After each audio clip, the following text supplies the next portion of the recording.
What's up, everybody? Anthony from Empire Music, empiremusic.com, joined with bassist extraordinaire Jonathan Hischke. Oh, thank you. My man. We got a chance to kind of spend some time before this and realize we're both crazy bass nerds and could probably talk about this stuff for hours and hours, and we'll try to keep this kind of short. But today, we are two lucky gentlemen here, get a chance to show you these amazing instruments from Carlos Lopez and Castedosa Guitars.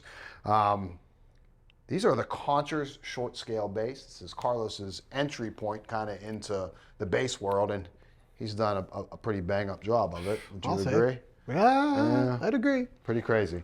So if you're not familiar with Castedosa, I'll put some links below when I put this up on YouTube. We did an interview with Carlos and Stephanie Lopez of Castedosa, myself and Joe Revito, our owner here, going over some of the history behind the company. I was confident that I could create something a little bit new and maybe different. And so I remember just drawing up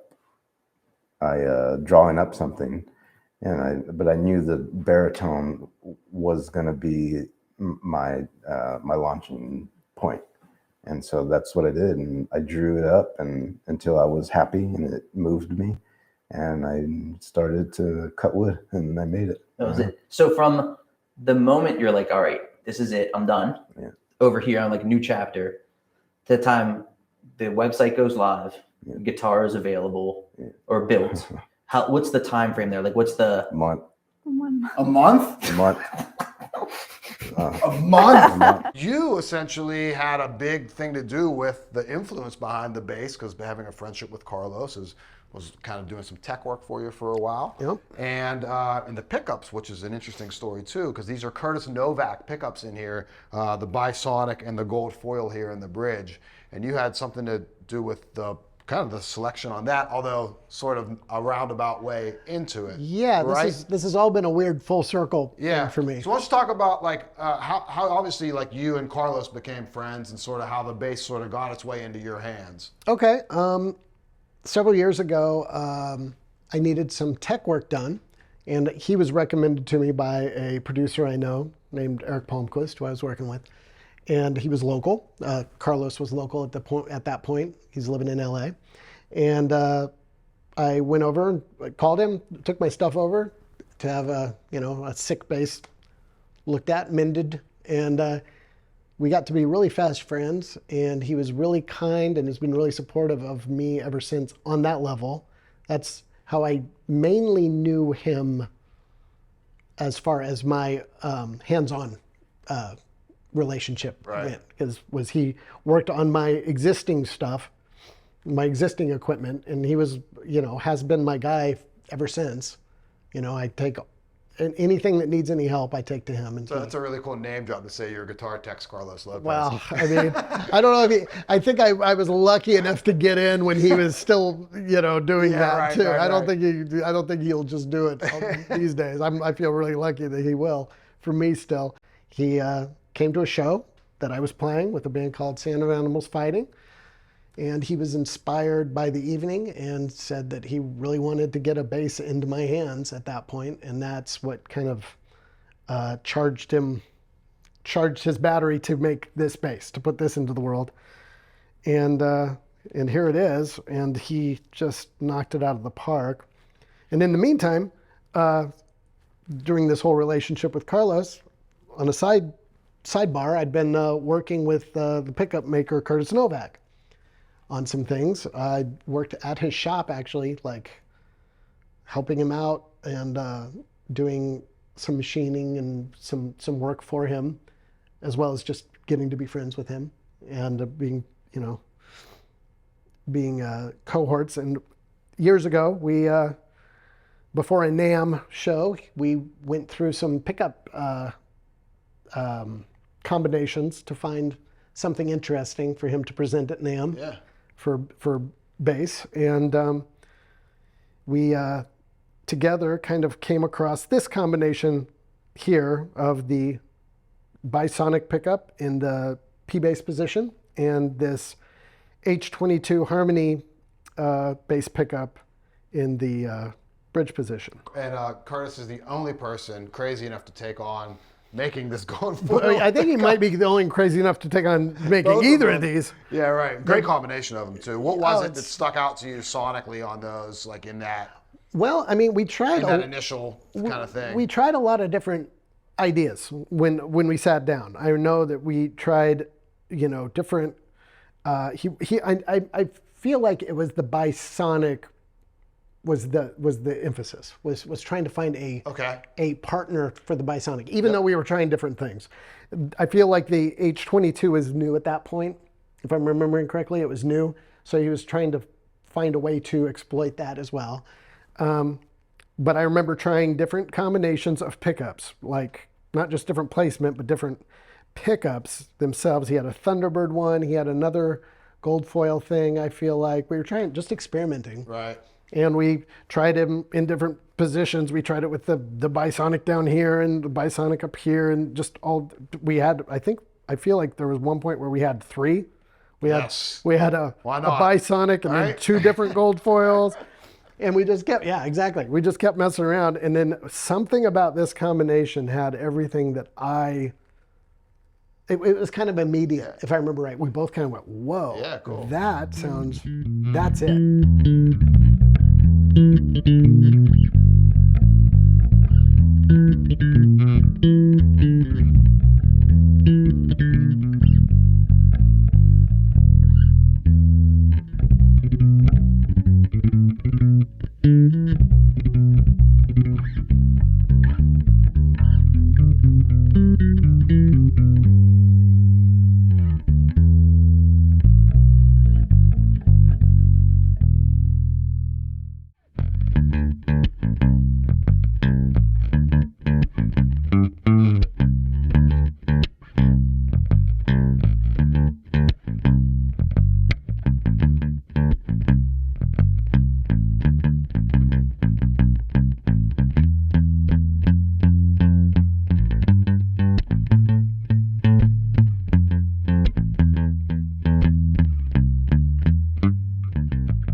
Spec-wise, real quick on the basses here. Again, a couple differences between Jonathan's and my, but just in the woods. So we talked about the pickups.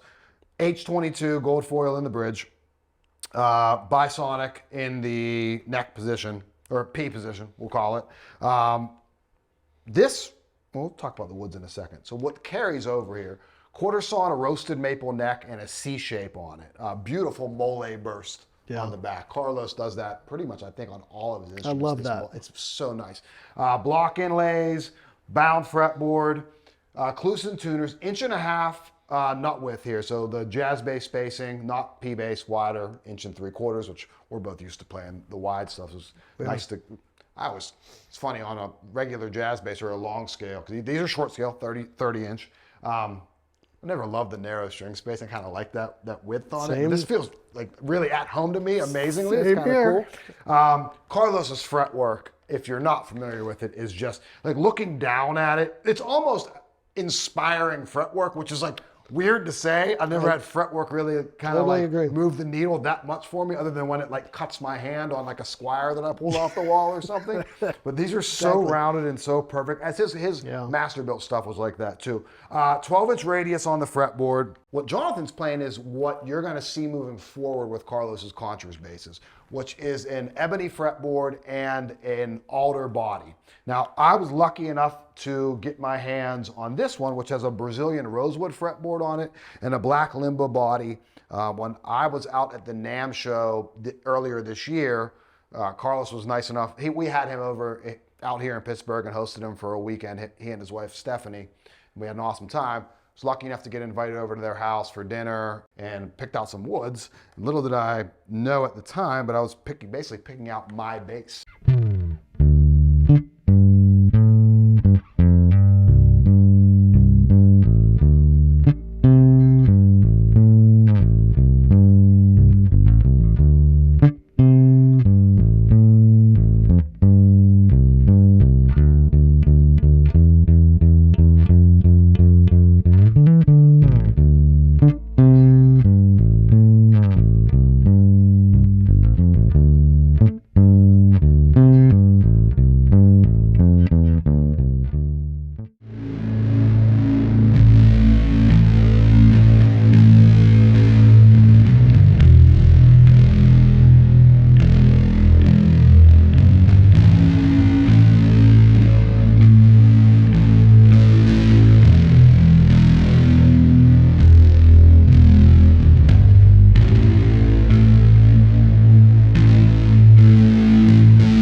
From an inspiration perspective, it's just, we can both agree that we've never played instruments that like inspire us as often and as directly. It's a very like, I remember talking to Carlos. I called him the day after I got in the bass, or he called me. And what do you think of it? I said, I don't know that I've ever played an instrument that has had an effect on my playing so quickly. Right. And not that I'm playing anything different or that I don't sound like me or I sound like a new player or anything like that. It just like I was playing things that were directly related to what I was feeling on the instrument and the way that the instrument felt. I love that aspect of it. Me You too. know what I mean? Me too. And I love the fact that it's meat and potatoes in a lot of ways, even though it's like the finest meat and the finest potatoes. It's A5 Wagyu and fingerlings, Yeah, right? exactly. Exactly. I mean, it's simple. The interface is simple. It's a three-way rotary and a tone and a volume. It's really a perfect marriage of Carlos's craftsmanship, all of his experience. He's built for the best players in the world for a long time, and the marriage between that and Curtis Novak's experience, and it really is the perfect thing that gets the player in an awesome spot and just an amazing instrument. So there's not a lot of these out there. There's two right here. There's another one in existence, and then there's two more of these that we've already sold before they even came in. So they're really in demand. if you're interested in getting your hands on one of these, shoot me a call at the shop. It's 412-343-5299. You can also just email me. It's anthony@empiremusic.com. We're really lucky to be kind of partnered up with Carlos Lopez and Castedosa Guitars as one of his dealers here. Jonathan, it's been such a pleasure talking bass with you and just kind of getting to know you here. And thank you so much for coming in and showing off these awesome instruments, man. The pleasure's mine, and I'm so proud to be associated with this instrument, with these companies, and with you guys now. Thanks, man. Carlos is the man. Thank you, Carlos.